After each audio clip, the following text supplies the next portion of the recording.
সকলে ভালো আছেন, আমিও ভালো আছি। আজকে আমার ইয়ামা এফজেড ভার্সন 2 টাকায় আপনারা ব্লগটা শেষ পর্যন্ত দেখতে থাকুন। আশা করি ব্লগটা অনেক ভালো লাগবে।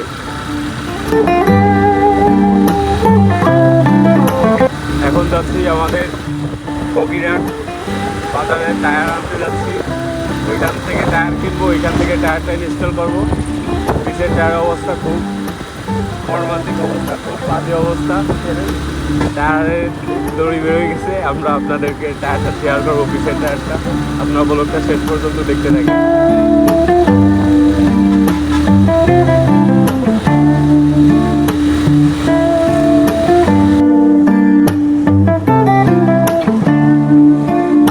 এই ঘোড়ার কাছে দেখি দাঁড়াই, হ্যাঁ রে ঘোড়া সেই। এটা ছিল আমার নিউ বাইক ইয়ামা এফজেড ভার্সন 2। এখন টায়ারের অবস্থাটা শেয়ার করবো আপনাদের সাথে। এটা ছিল পিছের চাকার কন্ডিশন, এই জন্য নতুন টায়ার ইনস্টল করার জন্য যাচ্ছি ফকিরহাট।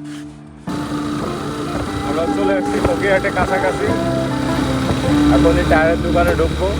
আর পিছের টায়ারের অবস্থা কন্ডিশনটা খুব বাজে। আর গাড়ি ছেড়ে দিলে এদিক ওদিক চলে যাচ্ছে একা একাই। আশা করি অনেক মজা হবে বলুনটা।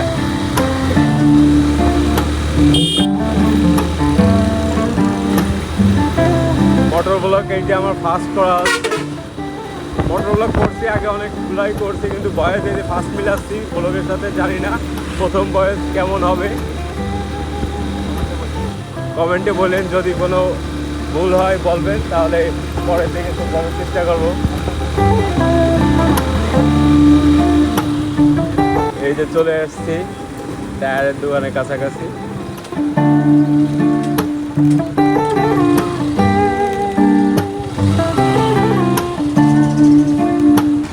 বাইকের চাকা কেনা হয়ে গেছে, টায়ার এখন ইনস্টল করার পালা।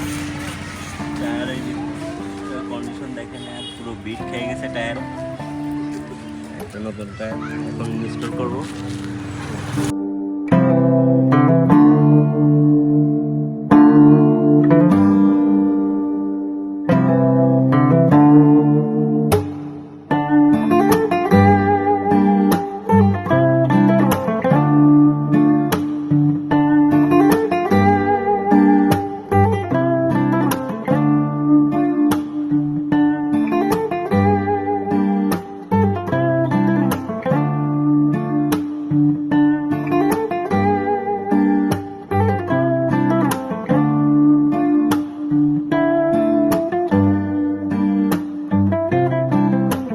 একটা ফিলিংস পাওয়া যাচ্ছে বাইকটা চালায়। এখন আপনাদেরকে বাইকের পিছের চাকার লুক দেখাবো।